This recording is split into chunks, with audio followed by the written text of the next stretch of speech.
Hello मेरे दोस्तों, कैसे हैं आप लोग।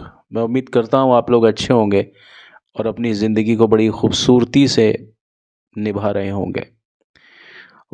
आज है सलीम खान साहब का जन्मदिन। तारीख है नवंबर 24।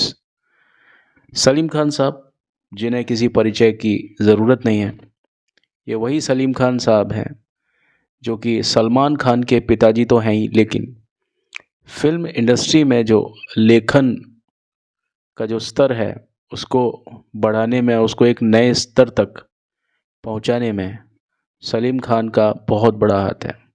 सलीम खान साहब की जो जोड़ी थी वो जावेद अख्तर जी के साथ हुआ करती थी सन 1981 से पहले। तब ये सलीम जावेद के नाम से जाने जाते थे। तो आज हम बात करेंगे सलीम खान साहब के बारे में, जो कि भारतीय फिल्म उद्योग के सबसे ज़्यादा प्रतिष्ठित और प्रभावशाली लेखकों में से एक है। उन्हें विशेष रूप से सलीम जावेद की जोड़ी के जो सलीम खान है उसके रूप में याद किया जाता है, जो कि 1970 या 1980 के जो समय में, उस डिकेड में बॉलीवुड की सबसे ज़्यादा सफलतम और क्रांतिकारी पटकथा लिखने में माहिर जोड़ी माना जाता था। सलीम खान ने एक से एक फिल्में बढ़ चढ़ करके लिखी और आप समझिए बहुत कम ऐसी फिल्में हैं जो कि हिट ना रही हों। और उनके पटकथा लेखन ने फिल्म स्क्रिप्ट को और फिल्म उद्योग में एक बहुत बड़ी ऊंचाई को बरकरार रखा। उनके जाने के बाद में, उनके फिल्म राइटिंग में संन्यास लिए जाने के बाद में भी जो एक स्टाइल बॉलीवुड ने अपनाया, जो कि आज तक भी वही एक चीज़ कायम है, वो सलीम और जावेद साहब दोनों की ही करामात रही कि हम आज भी फिल्मों में जो असर देखते हैं, 80 से 90 जो परसेंट है वो सलीम और जावेद साहब की फिल्मों का ही असर है आज की फिल्मों पर भी। तो हम सलीम और जावेद को अलग करके नहीं देख सकते, लेकिन क्योंकि आज बात चल निकली है सलीम खान साहब की, तो उनका भी मैं अलग से ही एक तारुफ ले सकता हूँ। अब अगर उनकी हम जीवन परिचय की बात करें तो सलीम खान साहब का जन्म, जैसा कि मैंने आपको बताया, आज ही के दिन यानी 24 नवंबर को हुआ था, लेकिन साल था 1935 का। जगह थी इंदौर, मध्य प्रदेश। अगर हम इनके फैमिली बैकग्राउंड की बात करते हैं, पारिवारिक पृष्ठभूमि की, तो वो बहुत एक अत्यधिक संपन्न और शिक्षित पठान परिवार से आते हैं। जहाँ तक हम इनके शिक्षा दीक्षा की बात करते हैं तो हम पाते हैं कि इनकी शिक्षा इंदौर में ही पूरी हुई। सलीम खान ने अभिनय में अपना करियर बनाने के लिए मुंबई की ओर प्रस्थान किया।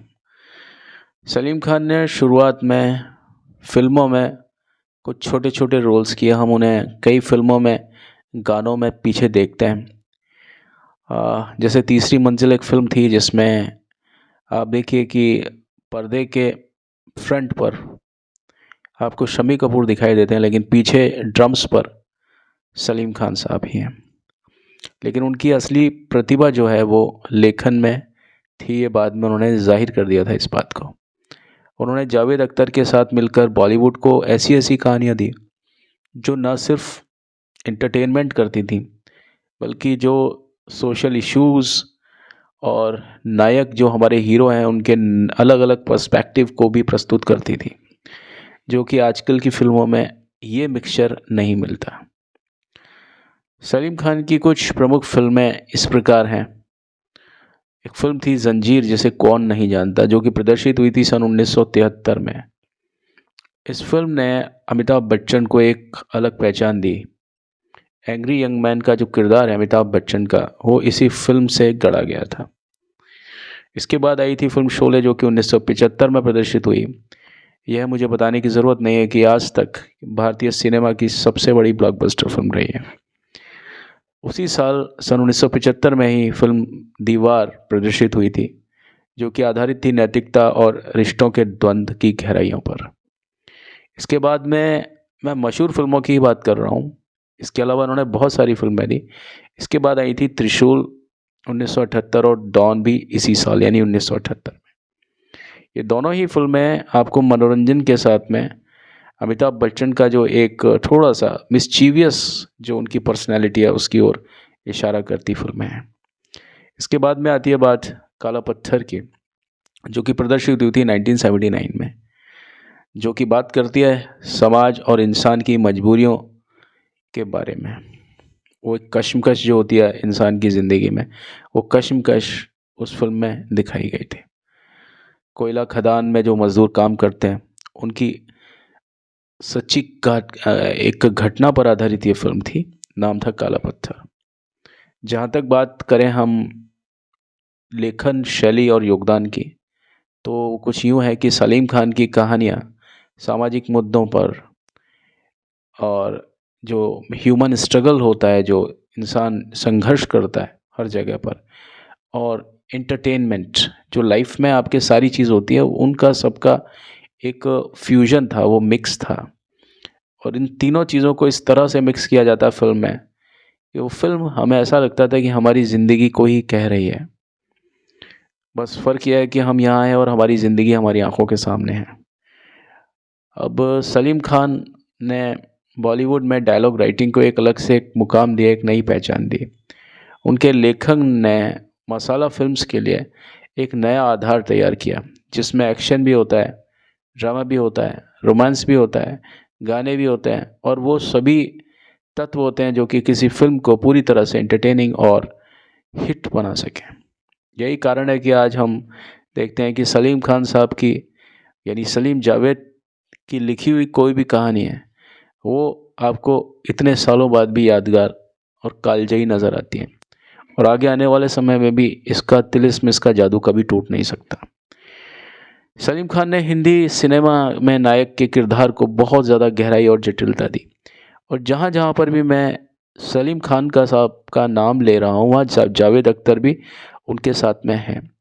लेकिन सलीम खान फिल्मों में यानी ज़्यादा लाइमलाइट में नहीं रहे जितना जावेद अख्तर साहब रहे हैं। लेकिन मैं आपकी जानकारी के लिए बता दूं कि सलीम खान का कंसेप्ट और जावेद अख्तर का कंसेप्ट दोनों का एक ही है, लेकिन कोई किसी से कम नहीं है। सलीम खान साहब ने अपनी लाइफ में 2 शादियां की।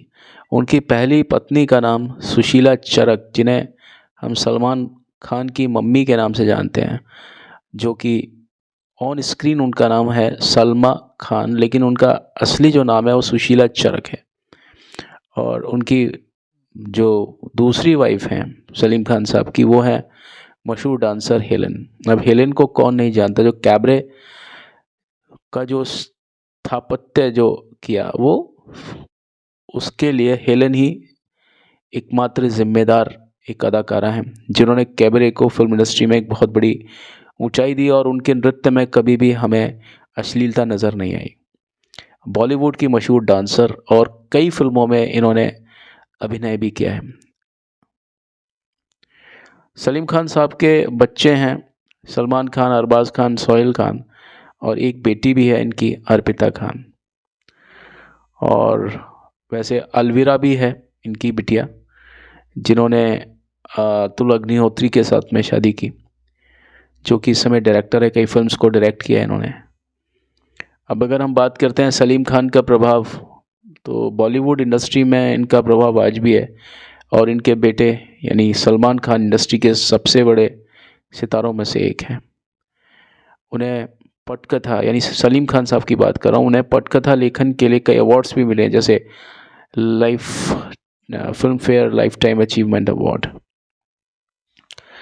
तो ये कुछ जानकारी थी जो कि सलीम खान साहब के बारे में थी। और प्लीज़ मेरे चैनल को लाइक, शेयर, सब्सक्राइब ज़रूर कीजिएगा। और अभी तो चलता हूँ, लौट के मिलता हूँ। Take care. अभी आप सब लोग अपना ध्यान रखें, फिर मिलता हूँ।